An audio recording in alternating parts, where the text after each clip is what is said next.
Assalamualaikum warahmatullahi wabarakatuh. Halo anak-anak, bagaimana kabar kalian hari ini? Ibu berharap dan ibu selalu berdoa kalian semua selalu dalam keadaan sehat. Nah, ketemu lagi dengan Ibu Robi Hasanah dalam pelajaran PKN kelas 4 SD IT Yabis Bontang.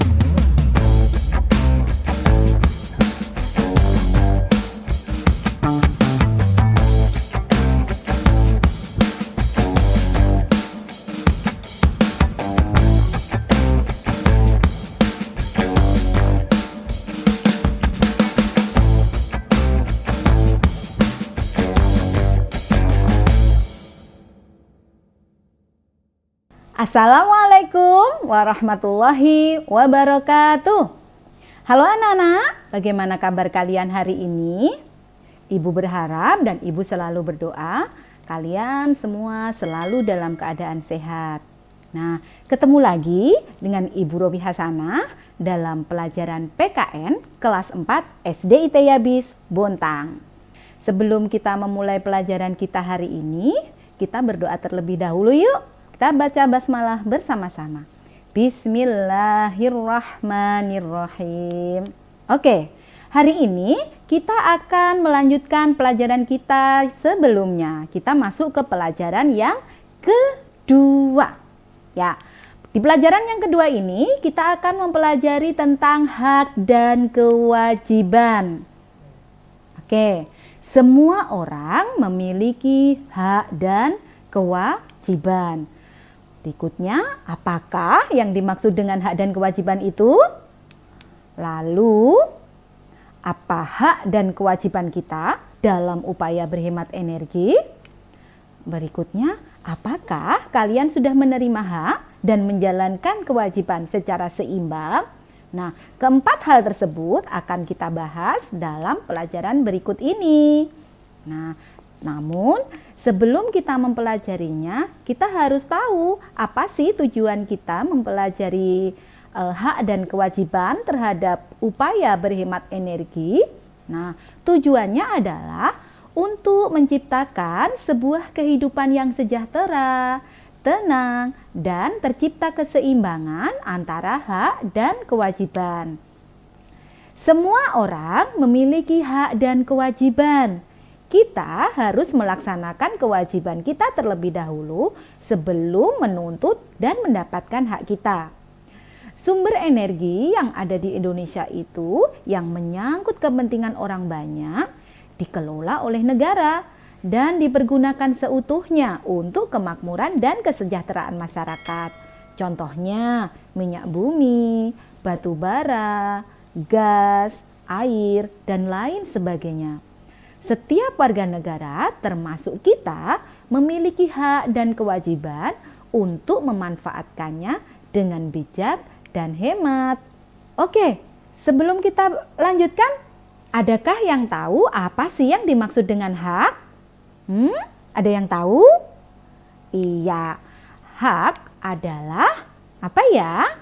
Iya, hak adalah segala sesuatu yang harus didapatkan oleh setiap orang yang telah ada sejak dia lahir, bahkan sebelum dia lahir, dengan memperhatikan hak-hak orang lain. Contoh-contoh hak itu apa saja ya? Nih, contoh hak kita. Setiap warga negara bebas untuk memilih, memeluk, dan menjalankan agama serta kepercayaan masing-masing yang dipercayainya. Kemudian, setiap warga negara berhak untuk memperoleh pendidikan dan pengajaran. Termasuk kalian. Kalian berhak untuk memperoleh pendidikan dan pengajaran. Kemudian, setiap warga negara berhak untuk memanfaatkan sumber daya alam untuk memenuhi kebutuhannya. Tapi ingat, kita harus bijak dan hemat dalam memanfaatkan sumber daya alam yang ada ya. Setelah kita mempelajari tentang hak, sekarang kita akan belajar tentang kewajiban. Ada yang tahu apa yang dimaksud dengan kewajiban? Nah, Kewajiban adalah sesuatu yang harus dilaksanakan dengan penuh tanggung jawab. Nah, itulah yang dimaksud dengan kewajiban. Contoh-contoh kewajiban apa saja ya? Yang pertama, setiap warga negara wajib membayar pajak dan retribusi yang telah ditetapkan oleh pemerintah pusat maupun pemerintah daerah tempat dia tinggal. Kemudian, setiap warga negara berkewajiban untuk taat, tunduk, dan patuh terhadap segala hukum yang berlaku di setiap wilayah negara Indonesia. Berikutnya, setiap warga negara wajib memelihara kelestarian sumber daya alam. Termasuk kita juga punya kewajiban untuk memelihara kelestarian sumber daya alam yang ada ya.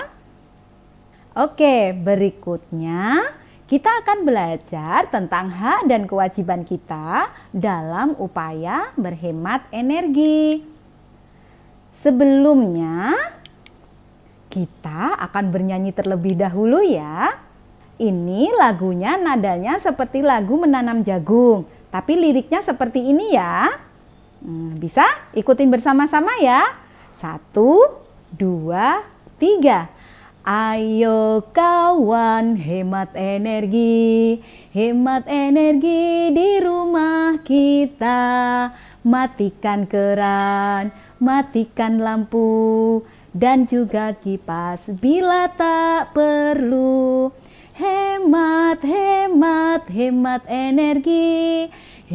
energi di rumah kita. Hemat energi, hemat uangnya, hemat listriknya. Oke, tepuk tangan buat kita semua. Berikutnya, kewajiban kita dalam upaya menghemat energi adalah yang pertama, memelihara lingkungan dan kelestarian sumber daya alam. Yang kedua, melaksanakan reboisasi. Kalian tahu apa itu reboisasi? Ya, reboisasi itu adalah penghijauan atau menanam kembali hutan yang telah gundul. Berikutnya, menggunakan sumber daya alam sesuai dengan kebutuhan kita.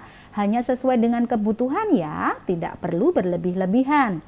Kemudian, menghemat bahan bakar dan listrik. 5. Menggunakan jenis kendaraan atau teknologi yang ramah lingkungan, misalnya sepeda. Nah, dengan bersepeda, selain sebagai kendaraan yang ramah lingkungan, kita juga bisa sambil berolahraga yang bisa menyehatkan badan. Berikutnya, membudayakan dan melakukan pembibitan tanaman pertanian. Yang ketujuh, menjaga sumber-sumber air. Yang 8, melestarikan tumbuhan penghasil kayu. Oke, selanjutnya, jika kewajiban sudah kita laksanakan, maka kita berhak untuk memperoleh hak kita. Apa saja sih hak-hak kita dalam upaya menghemat energi? Yang pertama, menikmati lingkungan yang segar, menggunakan energi alternatif, memperoleh air yang bersih dan sehat, memperoleh apa yang kita butuhkan. Berikutnya, kita bisa menikmati hasil dari sumber daya alam. Yang keenam, menikmati keindahan sumber daya alam. Dan yang ketujuh, memanfaatkan kayu. Ingat ya, hak dan kewajiban harus dilaksanakan secara seimbang.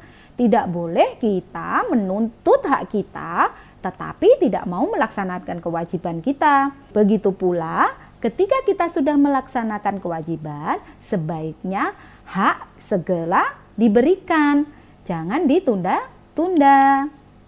Ingat ya, hak dan kewajiban harus dilaksanakan secara seimbang. Dahulukan kewajiban terlebih dahulu sebelum menuntut hak kita ya. Oke, anak-anak ibu yang hebat, itu tadi penjelasan tentang hak dan kewajiban dalam upaya menghemat energi. Sampai ketemu di pembelajaran berikutnya ya. Ingat untuk selalu mematuhi protokol kesehatan jika kalian keluar rumah. Yang kedua, jaga sholat 5 waktu kalian. Lalu tadarus dan murojaah hafalannya ya. Jangan sampai dilupakan. Walaupun kalian belajar dari rumah, tetap harus semangat ya. Oke, itu tadi yang bisa Ibu sampaikan. Terima kasih. Mohon maaf jika ada yang salah. Semoga kita bisa bertemu dalam pembelajaran berikutnya dalam keadaan sehat. Wassalamualaikum warahmatullahi wabarakatuh.